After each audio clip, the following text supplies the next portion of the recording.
जंगल में सम्राट नामक शेर रहता था और जयकाल नामक गीदड़ उसका सेवक था, जो उसकी सेवा में रोज तत्पर रहता था और बदले में शेर द्वारा मारे गए शिकार का कुछ भाग भोजन के रूप में उसे प्राप्त होता था। एक बार शेर का हाथी से सामना हो गया। दोनों अपने गर्व में चूर थे।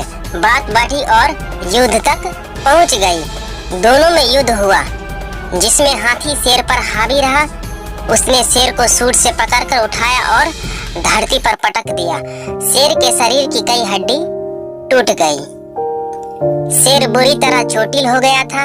ऐसे में शिकार पर जाना उसके लिए दुश्वार था। वह दिन भर एक स्थान पर बैठा रहता। शिकार न कर पाने के कारण वो और उसका सेवक गीदड़ दोनों भूखे मरने लगे। तो गीदड़ ने बोला, महाराज क्या करे, आप तो शिकार पर जा नहीं सकते। मैं ठहरा आपका सेवक, मैं तो आप पर निर्भर हूँ। ऐसी स्थिति में मेरा शिकार पर जाना संभव नहीं है, लेकिन यदि कोई जानवर मेरे निकट आ गए तो अब भी मुझ में इतनी शक्ति है कि अपने पंजे के एक बार से उसके प्राण हर सकता हूँ। तुम किसी जानवर को बहला फुसलाकर मुझ तक ले आओ, मैं उसे मार डालूंगा और फिर हम दोनों अच्छी तरह भूख मिटा लेंगे। गीदड़ को शेर की बात जच गई और वह शिकार की खोज में निकल पड़ा। चलते चलते वह एक गांव में पहुंचा। वहां उसने एक खेत में कर्ण नामक गधे को चरते हुए देखा। उसे देखा वह सोचने लगा कि इस गधे को किसी तरह शेर के पास ले जाऊं तो कई दिनों के भोजन की व्यवस्था हो जाएगी। वह गधे के पास गया और मीठा स्वर भरकर बोला, अरे मित्र, क्या हाल बना रखा है। पहले कितने मोटे तगड़े थे, इतने दुबले पतले कैसे हो गए। लगता है धोबी कुछ ज्यादा ही काम ले रहा है। गीदड़ ने गधे की दुखी रग पर हाथ रख दिया। गधा दुखी स्वर में बोला, सही समझे मित्र, मैं बड़ा दुखी हूँ। धोबी मुझसे आवश्यकता से अधिक काम लेता है और कुछ गलती हो जाने पर खूब पीटता है। ऊपर से खाने को भी कुछ भी नहीं देता है। इधर उधर चढ़कर किसी तरह मैं अपनी भूख शांत करता हूँ, इसलिए मेरा ऐसा हाल हो गया है। गीदड़ ने मौके की नजाकत समझ ली और कहने लगा, मैं तुम्हारा दुख समझ सकता हूँ मित्र। वैसे तुम चाहो तो मैं तुम्हें एक ऐसे स्थान पर ले जा सकता हूँ जहाँ हरी घास का विशाल मैदान है। तुम वहाँ जी भरकर घास खा सकते हो। ये तो बहुत अच्छी बात कही मित्र, किंतु वहाँ जंगली जानवरों का भय होगा। प्राणों पर संकट आ गया तो मैं यही ठीक हूँ। जो भी प्राप्त हो रहा है कम से कम सुरक्षित तो हूँ। अरे मित्र, क्या बात कर रहे हो। मेरे होते हुए तुम्हें किस बात का भय है। वह पूरा क्षेत्र मेरे अधीन है। वहाँ कोई तुम्हें हानि नहीं पहुँचा सकता। तुम निर्भय होकर वहाँ के घास के मैदानों में चर सकते हो।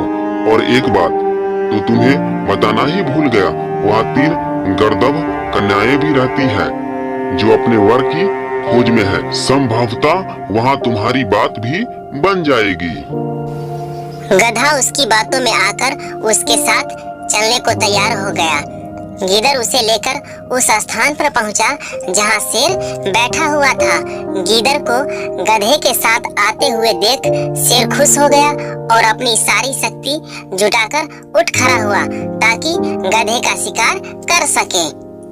इधर गधे ने जैसे ही शेर को उठते हुए देखा, वह वहां से भाग गया।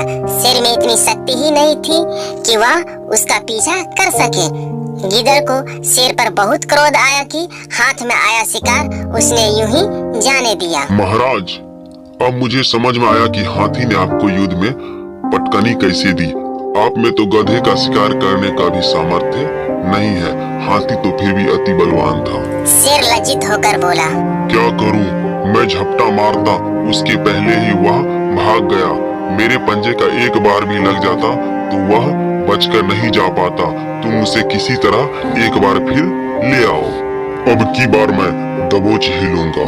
उसे दोबारा लाना बहुत कठिन है, फिर भी मैं प्रयत्न करूंगा, किंतु इस बार वह आए तो बच के जाने न पाए। फिर वह गधे की तलाश में निकल पड़ा कुछ दूर जाने पर उसने देखा कि गधा एक पेड़ के नीचे सुस्ता रहा है। वह उसके पास गया और बोला, क्या हुआ मित्र, तुम वहाँ से क्यों भाग आए? अच्छी बात कर रहे हो तुम मुझे किसी भयानक जीव के पास ले गए थे जो मुझे देखते साथ मेरे पीछे भागा था। आज तो मुझे मौत सामने दिखाई पड़ रही थी, पूरा जोर लगाकर भागा, ना होता तो आज अभी तुमसे बात न कर रहा होता। गीदड़ ने फिर से अपना पासा फेंका। अरे तुमने ध्यान नहीं दिया, वो एक गर्दभी कन्या थी। तुम्हें देखकर वह उतावली हो गई और तुम्हारे पास आने लगी, किंतु तुम तो ऐसे भागे कि नजरों से ओझल ही हो गए। अब वह तुमसे पुनः मिलने की आस में बैठी है। मुझे तुम्हें लाने के लिए भेजा है। वो तुमसे मिलना चाहती है। कदाचित वह तुम्हारे प्रेम में पड़ गई है। तुम्हें भी उससे मिलना चाहिए। उसे इस तरह सताना उचित नहीं है। गधा फिर गीदड़ की बातों में आ गया और उसके साथ फिर जंगल की ओर चल पड़ा। शेर वहाँ घात लगाए बैठा था। इस बार उसने गलती नहीं की। जैसे ही गधा उसके निकट आया, उसने अपने पंजों का शक्तिशाली वार किया और गधे का प्राण हर लिए। गीदड़ और शेर के भोजन का प्रबंध हो चुका था। दोनों बहुत खुश थे। शेर गीदड़ से बोला, मैं नदी में स्नान कर आता हूँ, तुम तब तक इसकी निगरानी करो। गीदड़ गधे की सबकी निगरानी करने लगा। शेर नदी की ओर चला गया। उधर शेर को स्नान करने में देरी हो गई और इधर गीदड़ भूख से व्याकुल हो रहा था। आखिर उससे रहा ना गया और उसने गधे का कान और दिमाग खा लिया। शेर जब स्नान कर लौटा तो गधे के कान और दिमाग को गायब देख गीदड़ पर क्रोधित हो गया। लोभी, मैंने तुझे निगरानी के लिए यहाँ छोड़ा था, किंतु तुमसे मेरी प्रतीक्षा भी नहीं हुई। तूने इसे जूठा कर दिया। अब क्या करूं, मैं तेरी जूठन खाऊं? महाराज, आप गलत ना समझे। इस गधे के कान और दिमाग तो थे ही नहीं। होते तो क्या ये एक बार मौत के मुंह से बचने के बाद दोबारा वापस आता? शेर को गीदड़ की बात ठीक लगी। फिर क्या था, दोनों ने छक्कर गधे का मांस खाया और अपनी भूख मिटाई। एक बार की बात है, सुंदरपुर गांव में कहीं से एक शेर आ जाता है। शेर गांव के जानवरों को मारकर खा जाता है। गांव वाले इससे बहुत परेशान हो जाते हैं। अरे भाई रामू, अपने गांव के जानवरों को शेर खा रहा है। अब तो हम लोगों को बहुत डर लग रहा है, कहीं हम लोगों को भी ना शेर खा जाए। हाँ रमेश भाई, तुम सही बोल रहे हो। हम लोगों को सावधान रहना चाहिए। गांव में शेर का आतंक बहुत बढ़ गया है। हम लोगों को सचेत रहना चाहिए। किसी भी तरह इस शेर को पकड़ना होगा। इसके लिए गांव के बाहर एक पिंजरा लगा देंगे और पिंजरा में एक मांस का टुकड़ा डाल देंगे, जिससे यह शेर आसानी से पिंजरा में फंस जाएगा। हाँ हाँ रामू भाई, अपने गांव में जिस रास्ते से शेर आता है जंगल से, हमें उस रास्ते पर यह पिंजरा लगा देना चाहिए, ताकि शेर उसमें फंस जाएगा और हम लोगों की जान बच जाएगा। शाम होते ही गांव वाले गांव से बाहर एक पिंजरा लगा देते हैं। गांव वाले पिंजरा वहां लगाते हैं जिस रास्ते से शेर गांव में प्रवेश करता है। शेर जब उस रास्ते से गांव की ओर आ रहा था, तभी उसने एक पिंजरा देखा और उसने पिंजरे में मांस का टुकड़ा देखा। वह मांस का टुकड़ा देखकर लालच में आ जाता है और उस पिंजरे में फंस जाता है। सुबह होते ही एक पंडित जी स्नान करने के लिए गांव से नदी की ओर जा रहे थे। तभी शेर ने पंडित जी से पिंजरा खोलने की याचना की। नमस्कार पंडित जी, यदि आप पिंजरा खोल देंगे तो आपका हम पे बहुत बड़ा उपकार होगा। अवश्य तुमने गांव वालों को परेशान किया होगा, तभी तुम्हें इस पिंजरे में बंद किया गया है। अगर मैं तुम्हें खोल दूंगा तो तुम मुझे भी खा जाओगे। मैं आपको वचन देता हूँ कि मैं आपको नहीं खाऊंगा। यदि आप पिंजरा खोल देंगे तो मैं यहाँ से चुपचाप अपने जंगल लौट जाऊंगा, फिर कभी वापस नहीं आऊंगा। ब्राह्मण बहुत दयालु था और वह शेर की बातों में आ गया और ब्राह्मण ने पिंजरा खोल दिया। जैसे ही ब्राह्मण ने पिंजरा खोला वैसे ही शेर ने उसे दबोच लिया। शेर, तुम तो जंगल के राजा हो और मैंने तुम्हारी सहायता की है। तुमने मुझे वचन भी दिया था कि तुम मुझे नहीं खाओगे। मैं तो जंगली जानवर हूँ, मैं ये वचन का पालन नहीं कर सकता। मुझे जोरों की भूख लगी है और मैं तुम्हें खाकर अपनी भूख मिटाऊंगा। वहीं पास में एक पेड़ पर एक चिड़िया बैठी हुई थी जो ब्राह्मण और शेर की बातें सुन रही थी। तभी चिड़िया बोलती है, पंडित जी, शेर तो इतना बड़ा है और पिंजरा इतना छोटा है, शेर इसमें बंद नहीं हो सकता। मूर्ख चिड़िया, इन इंसानों ने मुझे इसी पिंजरे में बंद किया था। मैं मान ही नहीं सकती, जब तक आप इस पिंजरे में जाकर नहीं दिखलाओगे मैं कैसे मान लूं आपको कोई इतने छोटे पिंजरे में बंद कर सकता है। चिड़िया के कहने पर शेर पिंजरे में चला जाता है। जैसे ही शेर पिंजरे में जाता है पंडित जी बाहर से पिंजरा बंद कर देते हैं। इस प्रकार दुष्ट शेर फिर से पिंजरे में बंद हो जाता है और चिड़िया की चतुराई से ब्राह्मण की जान बच जाती है। हमें इस कहानी से यही शिक्षा मिलती है कि दुष्टों की बात पर कभी विश्वास नहीं करना चाहिए। एक बार एक तोता था जिसे जंगल के चारों ओर उड़ना पसंद था। तोते को दूसरे जानवरों को मजेदार कहानियां सुनाना और उनसे बातें करना बहुत पसंद था। तोता अच्छा गाना भी गाता था। बंदर मामा पहन पजामा दावत खाने आए। बंदर मामा पहन पजामा दावत खाने आए। ढीला कुर्ता टोपी जूता पहन बहुत इतराए। रसगुल्ले पर जी ललचाए मुंह में रखा कब से। रसगुल्ले पर जी ललचाए मुंह में रखा कब से।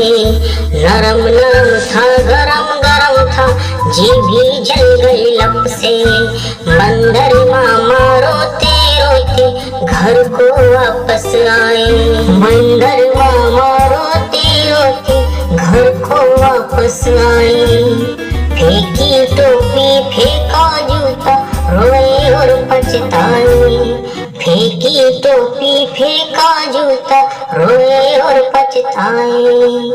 बंदर मामा पहन पजामा दावत खाने आए। एक दिन एक कबूतर कहीं से उड़ता हुआ उस जंगल में आया।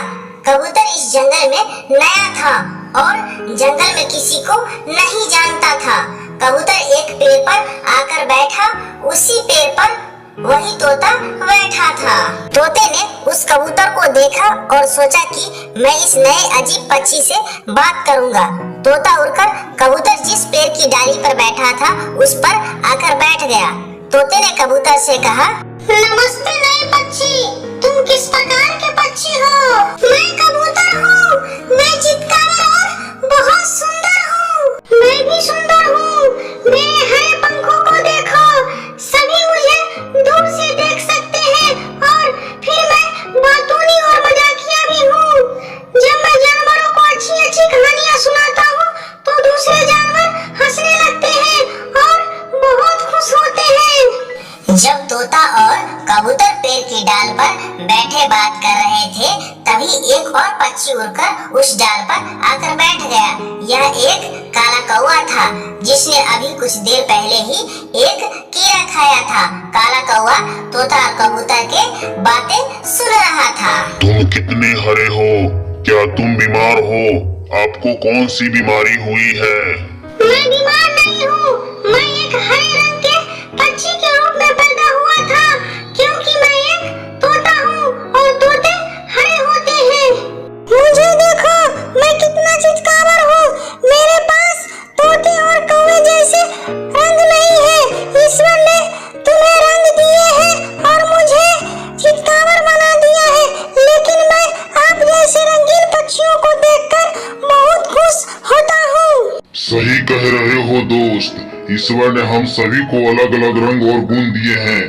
तुम्हें भी भगवान ने बहुत सुंदर बनाया है, तुम भी कितने प्यारे लगते हो। दोस्त, हमें हमारे रंगों और गुणों पर घमंड नहीं करना चाहिए। ईश्वर ने किसी को रंग दिया है, किसी को गुण दिया है, सबकी अपनी अपनी खूबियां हैं। दोस्तों, हमें इस कहानी से यही शिक्षा मिलती है, हमें हमारे रंग रूप गुणों पर घमंड नहीं करना चाहिए। ईश्वर ने सबको अलग अलग रंग रूप गुण दिए हैं, हमें दूसरों के रंग रूप गुण का सम्मान करना चाहिए।